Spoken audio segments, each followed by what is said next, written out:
नमस्कार, सत श्री अकाल। तो पीछे के वीडियोस में हमने देखा कि जो अक्षर हैं या उनका कैसे उच्चारण करना है या उनका जो वॉवल्स के साथ कम्बिनेशन होगा उनका उच्चारण कैसे करना है।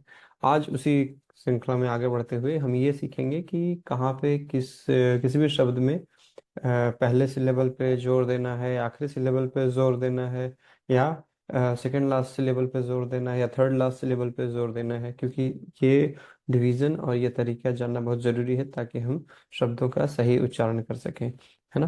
तो मैं एक यहाँ पे हाँ, ठीक है। तो जैसे यहाँ ऊपर में ही सबसे पहले आप एक उदाहरण देखिए कि फाब्रिका और फब्रिक, है ना। तो फाब्रिका फब्रिका, फब्रिका एक तरह से फब्रिकार का कंजुगेशन है जो कि एक वर्ब है, क्रिया है।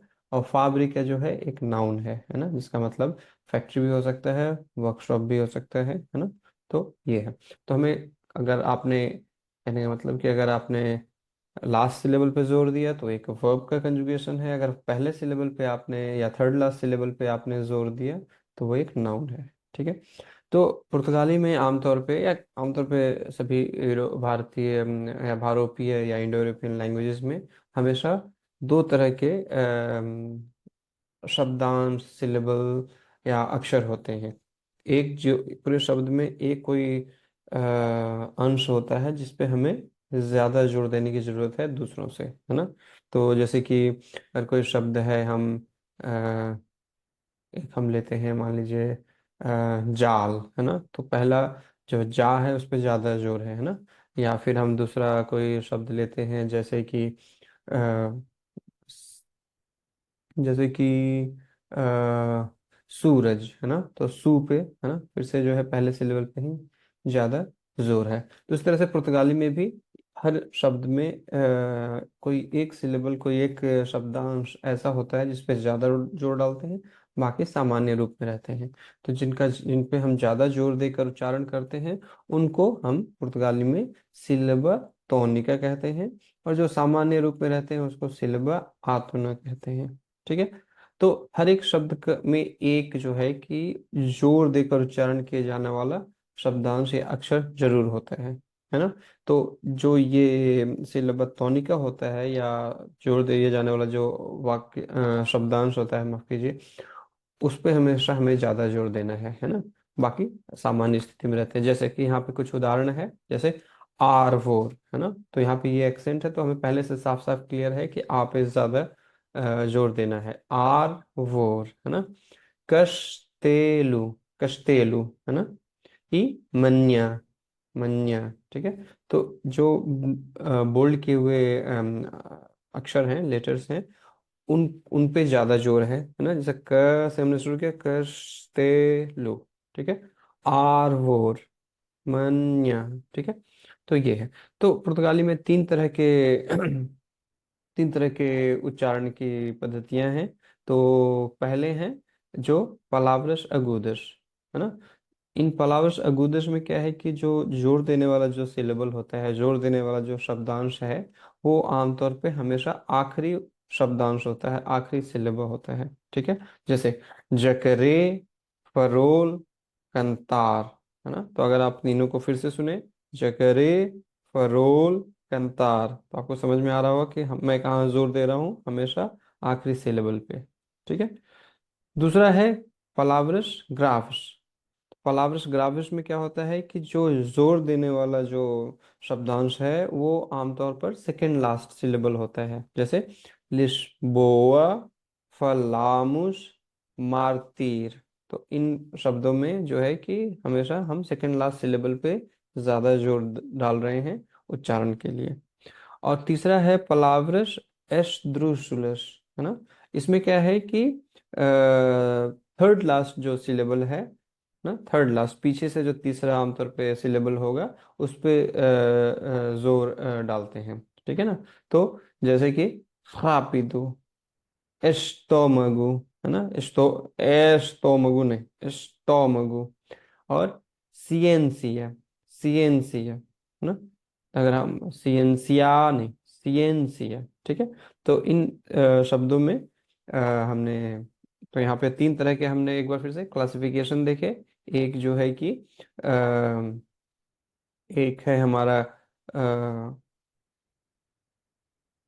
पलावरा अगूदा, जिसमें हमेशा आखिरी शब्दांश पे जोर है। पलावरा ग्राफ, जिसमें सेकंड लास्ट सिलेबल पे जोर है। और पलावरा एश्द्रूशुलस में, जिसमें कि थर्ड लास्ट सिलेबल पे जोर है। ठीक है, तो इस वीडियो को आप एक बार, दो बार, तीन बार जरूर देखें। अगर दिक्कत होगी तो आप मुझे बताइएगा। ठीक है। अब कि किस तरह के एक्सेंट कहाँ लगते हैं, है ना। तो अगर अगुदू है ना, जोर देने के लिए आमतौर पर vowel uh, A, E, O, you, इन पांचों में, ठीक है, आमतौर पे जो सबसे ज्यादा जो एक्सेंट चलता है वो अगुदू है ना, जिसमें कि एक स्लैंट लाइन है, एक आड़ी सी रेखा है छोटी सी, जो कि दाईं तरफ जाती है। ठीक है, दाईं तरफ जाती है। और एक जो बाईं तरफ जाती है उसको बोलते हैं ग्राफ, है ना। तो इसमें कंफ्यूज नहीं होना है। अगुदू हमेशा दाईं तरफ और ग्राफ हमेशा बाईं तरफ। दोनों में अंतर क्या है अभी मैं उस पर फिर आऊंगा, लेकिन पहले हम अगुदू को देख लेते हैं, है ना। तो जैसे, तो एक्सेंट लग गया आ के ऊपर। आ के ऊपर दो तरह के एक्सेंट हो सकते हैं, चाहे ये अगुदू हो चाहे ये तिल हो, है ना। फिर ए के ऊपर, फिर आई के ऊपर, फिर ओ के ऊपर, फिर यू के ऊपर। ठीक है, तो जैसे कुछ उदाहरण देखते हैं। आगुआ, ओरफा, सेलेब्र, जुइजू, बोनुस, ऊनिको। ठीक है, तो इन सिलेबल में क्या है कि हमेशा जिस पे स्ट्रेस दिया हुआ है, जिस पे सिंबल मार्क किया हुआ है, तो अभी हमने पीछे नियम देखा, पीछे इसी वीडियो के पीछे वाले हिस्से में, कि पहला आखिरी सिलेबल पे जोर देना है, सेकंड लास्ट पे देना है, या लास्ट पे देना है। वो तब होता है जब कहीं कोई मार्कर नहीं है।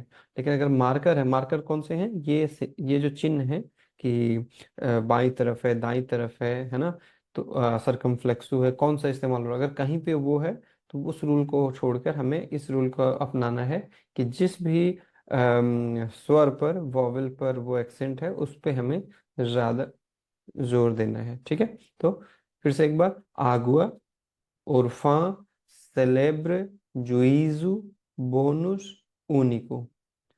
फिर सरकमफ्लेक्सो, सरकमफ्लेक्सो एक तरह की टोपी सी है ना। तो उसका भी हम इस्तेमाल कर सकते हैं आ के ऊपर, ए के ऊपर और ओ के ऊपर, है ना। जैसे कानफोरा, पुर्तुगेज, अवो, ताइये। ठीक है, तो ताइये कहीं पे भी जब दो ए के साथ और उसके बाद एम आता है, तो उस सिस्टम को, उस पद्धति को, है ना, दर्शाने के लिए ए के ऊपर एक सरकमफ्लेक्सो लगाते हैं या टोपी लगाते हैं। ठीक है, और उसके बाद एम आता है। आखिरी जो है ग्राफ।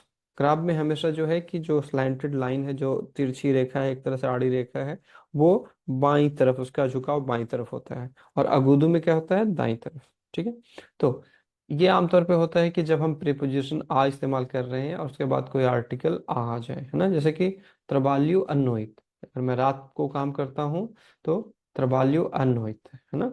तो नोइत के लिए आर्टिकल क्या है, आ। और को के लिए, है ना, आमतौर पे जो पुर्तगाली में 90-95% टाइम्स हम किसी भी को के सिचुएशन के लिए प्रीपोजिशन आ इस्तेमाल करते हैं। तो आ और आ मिलकर एक संधि बनाते हैं, और इस संधि का नाम है ग्राफ। ठीक है, और इसको बाईं तरफ से लगाते हैं। ठीक है, तो इस वीडियो में इतना ही। इस वीडियो को एक बार, दो बार, तीन बार देखें। अगर दिक्कत हो तो मुझे आप ईमेल से भी लिख सकते हैं। बाकी इस पे जो इसकी जो प्रस्तुति है, इस पे जो एक्टिविटी करनी है, अभी मैं डालूंगा, और उसके आधार पे आपको फोरम जराल में लिखना है। ठीक है, तो एक बार फिर से याद दिला दूं, आपका कोई भी सेक्शन कंप्लीट तभी माना जाएगा जब आप फोरम जराल में जाके अपने या तो उसका जवाब या टिप्पणियां देते हैं। ठीक है, तो muito obrigado, ficamos hoje por aqui, e vemo-nos no próximo vídeo com um tema novo। ठीक है, अगले वीडियो में मिलते हैं एक नई थीम के साथ। ठीक है, तब तक के लिए muito obrigado, धन्यवाद, नमस्कार।